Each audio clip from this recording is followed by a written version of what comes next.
Réussir, c'est notre devoir. Alors on continue de se battre. On continue de se lever chaque matin avec la même détermination. Parce que c'est notre devoir. Parce que c'est notre rêve. On n'a pas peur de l'effort.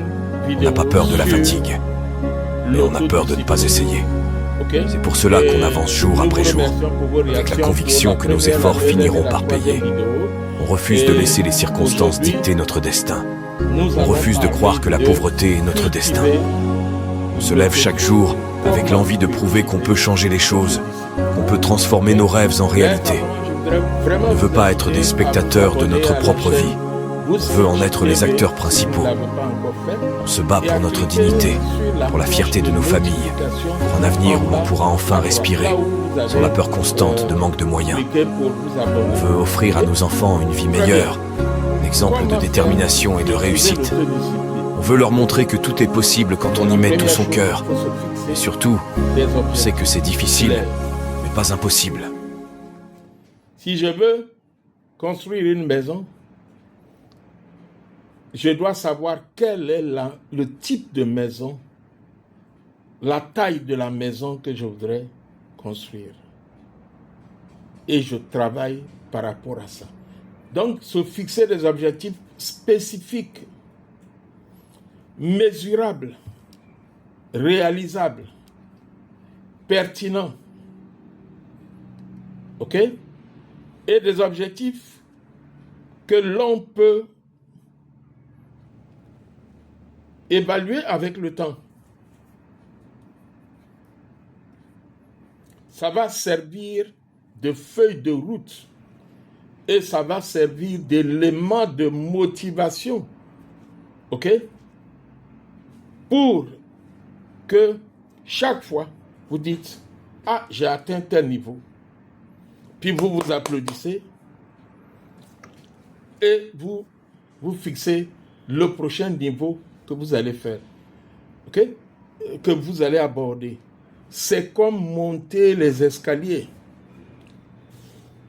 Ensuite, il faut se créer des routines. L'établissement des routines va vous permettre d'automatiser les comportements qui vont vous aider à produire. OK? Ce qui fait que quand vous avez des routines, ça vous évite de vous disperser.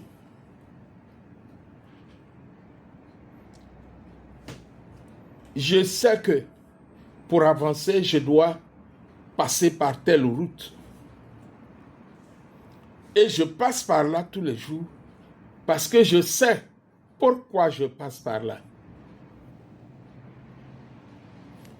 Le troisième élément, il faut pratiquer la pleine conscience, c'est-à-dire être conscient de ses impulsions et de ses distractions.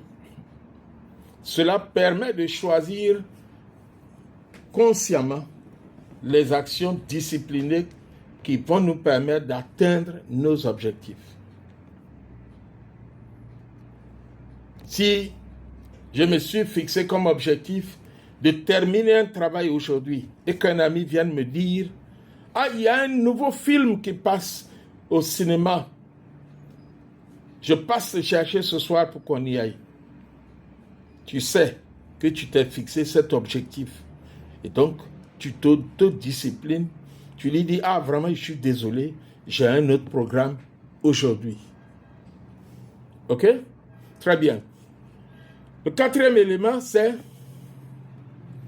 développer de la responsabilisation.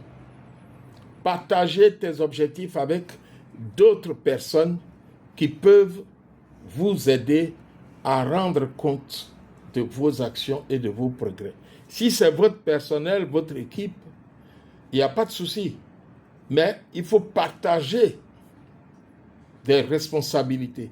Et puis, les gens sont plus heureux quand ils se sentent considérés et impliqués dans un projet. Parce qu'ils savent que quand le projet va réussir, ils pourront aussi tirer cette satisfaction que vous allez tirer quand vous aurez atteint vos objectifs. Et puis, il faut récompenser les gens, qui collaborent avec vous quand vous atteignez certains niveaux de votre objectif. Célébrez les étapes et la réalisation en cours de route. Si nous avions prévu d'être au 10e pas d'escalier, que vous l'atteigniez dans le temps que vous êtes fixé, faites une petite fête. Tout le monde sera engagé pour aller à l'étape suivante, supérieure. OK? Très bien. J'en arrive à la conclusion. Dans ce monde où il y a beaucoup de distractions, Facebook, TikTok, WhatsApp, les films,